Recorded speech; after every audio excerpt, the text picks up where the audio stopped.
Wearing proper personal protective equipment or PPE, practicing good housekeeping, assuring that your equipment is maintained and safe, and making employee training and documentation a priority are just a few of the components to assure you and your fellow employees are working in a safe environment. From a statistical perspective, the #1 cause of accident and death in the stone industry is the result of stone falling on an individual. Stone's physical size, weight, and center of gravity is critical to understand. Your understanding of the fall shadow is critical to maintaining a safe working environment for you, your fellow employees, as well as customers who may be visiting your facility. At the close of this segment, you should be able to understand the importance of stone's physical properties, size, weight, and center of gravity, recognize how the fall shadow changes in a number of scenarios in your facility, identify situations where your customers could be impacted by the fall shadow, understand that there is no place for complacency in the stone business.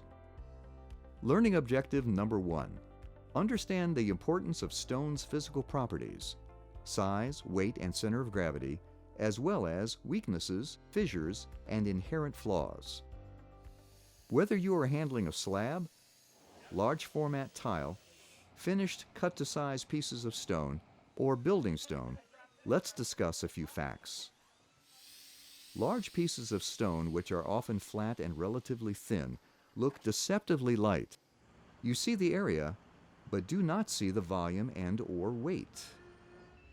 The weight of the stone is more than you can stop if it is tipping or falling.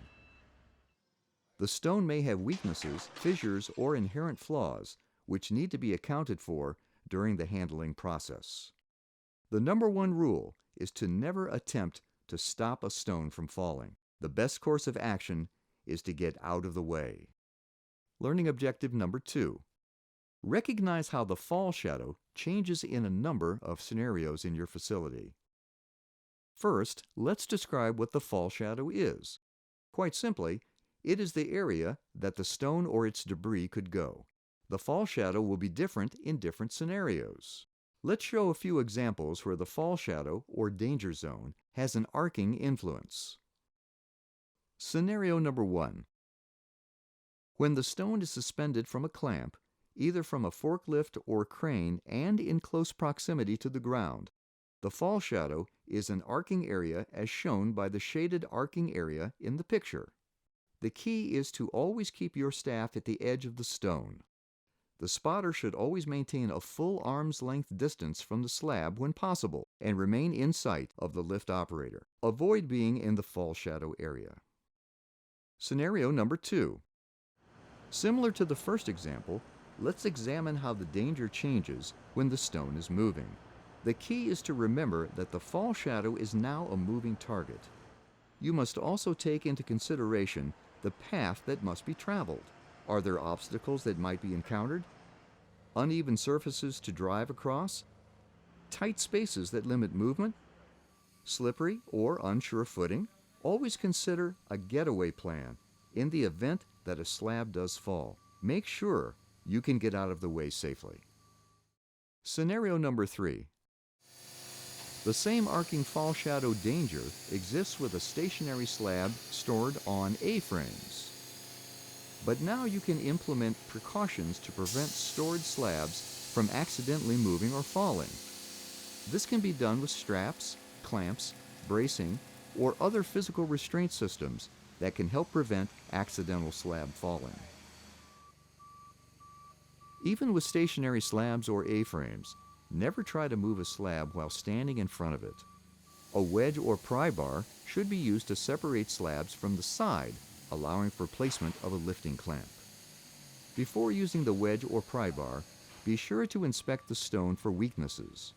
And remember, if you stay outside the shadow, the risk of being crushed or hit by stone shrapnel is greatly reduced. Scenario #4.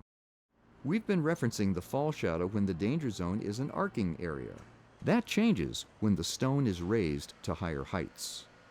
Some workplaces or job sites may require high-lift aerial cranes to lift slabs high above the ground. There may be instances where slabs need to be lifted over other slabs or to upper floors of a job site for unloading. Special safety precautions should be taken in these situations.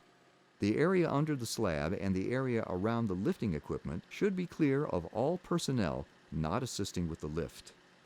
The fall shadow is no longer an arcing area, as it includes the area directly beneath the stone, as well as a radius of where the stone debris can go if the stone falls. Scenario number 5. The impact of the fall shadow should be taken into consideration when stone or stone crates are being loaded or unloaded from delivery trucks. Many of the same dangers apply. There are limited working areas on and around the truck, and the increased height above ground can lead to greater danger from falling stone. Scenario number 6. We should not forget that a fall shadow environment also exists with pole racks. In this type of storage, the vertical poles may need to be moved or repositioned during loading or unloading.